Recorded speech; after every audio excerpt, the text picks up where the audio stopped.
Shout out to Xavier Worthy. It was a big day for the Chiefs, and it was a big day to have Taylor's second favorite player back. Xavier. Love football and a little bit of chaos. That's the vibe here. First up, Kelce hilariously spills the tea on Taylor Swift's second favorite player, leaving Travis looking equal parts jealous and amused.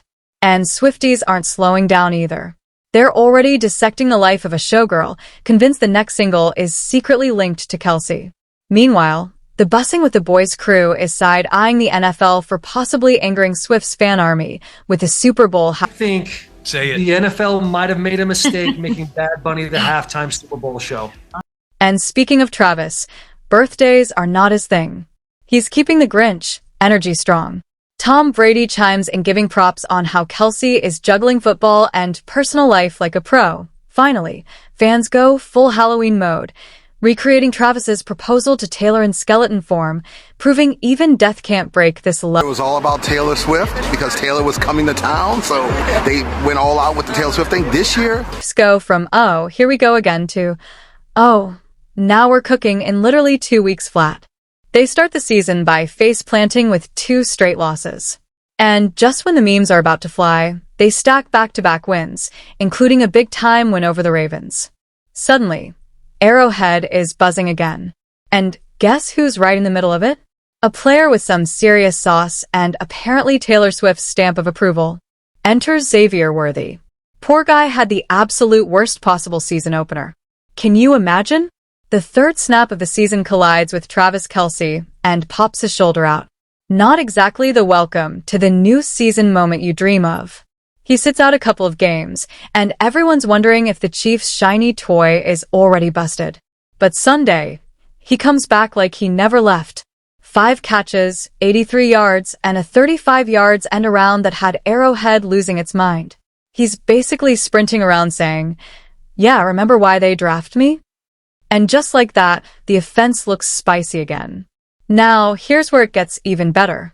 Kelce, being the eternal Big Brother troll, decides to stir the pot on the family podcast. While hyping Worthy's big game, he slips in a little jab at Travis, saying that Worthy is officially Taylor Swift's second favorite player. The internet absolutely ate it up. Swifties and NFL Twitter instantly started clowning, like, "Careful, Travis. Your rookie teammates are about to snatch that #1 spot in Taylor's line."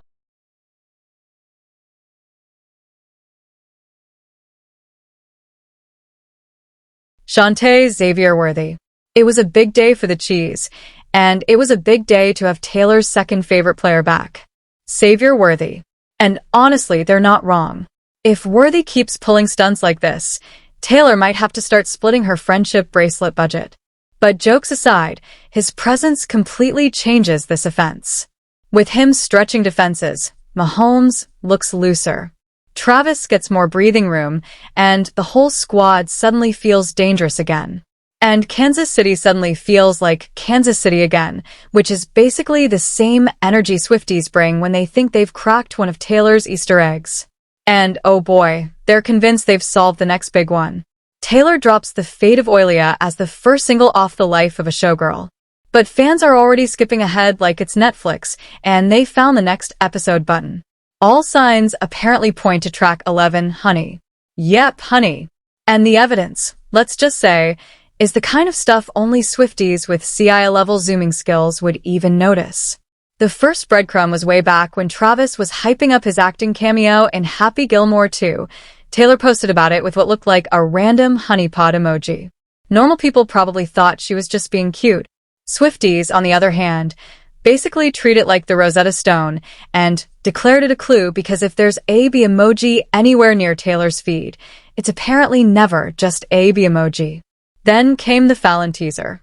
Jimmy's minding his business, a showgirl is strutting past, and one casually tosses out an "Excuse us, honey." Totally normal background line for most viewers, but to Swifties, forget it. That was Exhibit B.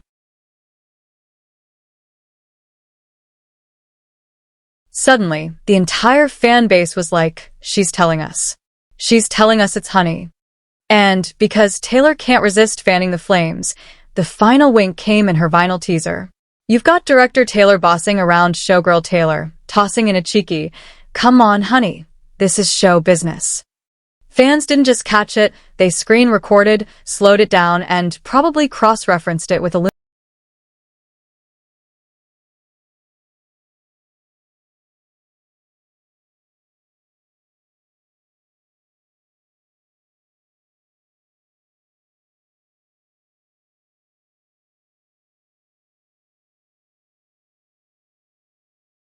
Come on, honey. This is show business. It's the life of a showgo. By that point, the case was basically closed. And by the time Swifties had dissected every frame, line, and emoji, the conversation naturally drifted to football's biggest stage, the Super Bowl halftime show. Because, let's be real, what's a Swift theory without a little gridiron drama? So, here's the tea. The NFL officially locked in Bad Bunny to headline the Super Bowl at Levi's Stadium. And some insiders are side-eyeing that choice harder than Travis Kelce when someone jokes about his Taylor rankings. The crew over at Busting with the Boys basically threw their hands up saying, sure, Bad Bunny's talented. Singing, acting, movie cameos, the whole package, but come on, this moment should have been for the Swifties. They're imagining Taylor taking over the halftime stage, weaving pop magic into football chaos, making us question if any other halftime show could even compete.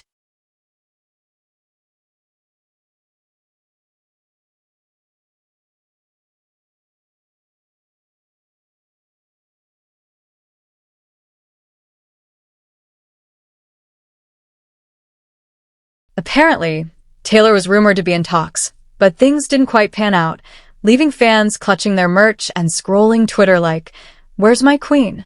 One insider pointed out that with Travis still in the game, maybe it wasn't the right timing for her to steal the spotlight. He's still doing his Kelce thing on the field after all. But Compton and Lawan weren't holding back.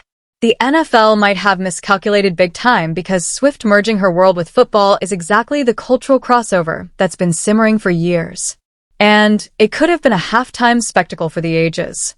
Meanwhile, Travis Kelce is basically side-eyeing birthdays like they're a nuisance alert.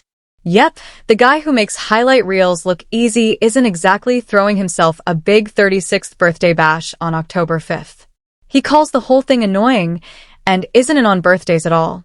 On the Family podcast, Jason tried to sneak in some stats talk for Travis's birthday week, probably thinking, hey, let's see if the dude can at least get a W on his special day. But Travis shut it down faster than a defensive blitz, saying the numbers weren't worth looking at.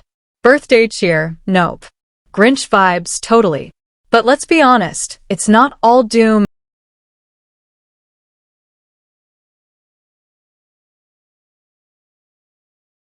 Travis recently got down on one knee and proposed to Taylor. And insiders say he basically cried through the whole thing. Palms sweating, heart racing, the full rom-com moment. Apparently, having Taylor in his life for the last couple of years has made him a better person. Emotional, open, and somehow handling the spotlight without turning into a full-time meme himself.